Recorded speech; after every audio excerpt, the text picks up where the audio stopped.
Camiül Əzdad deyirlər Həzrət Əliyə. Yəni ziddiyyətlərin cəmi.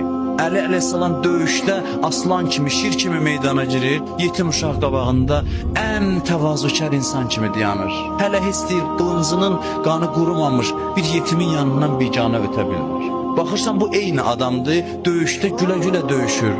İbadət mehrabında elə titrir ki, elə bilsən ən qorxaq adamdır. Halbuki şüzayətlilərin ən şüzayətlisidir.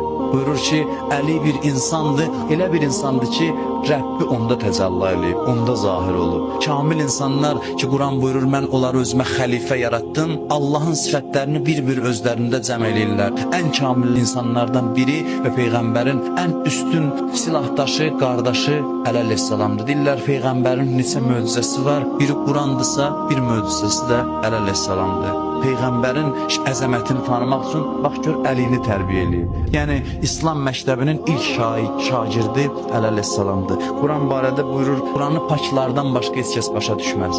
Quranın həqiqətləri içərdədir. Daxili təmizləməsən Quranı tanımaq olmur. Əli də belədir. Əlini tanımaq üçün gərək daxilin təmiz olsun. Gərək özünü təmizləyəsən. Buyurur, biz bu Quranı dağa nazil eləsəydik, Allah buyurur, dağı parça-parça olmuş görərdin. Əli əleyhissalam buyurur ki, dağ məni sevsə parça-parça olar. Dağın taqəti yoxdur məni tanımağa. Əli haqqın mizanıdır.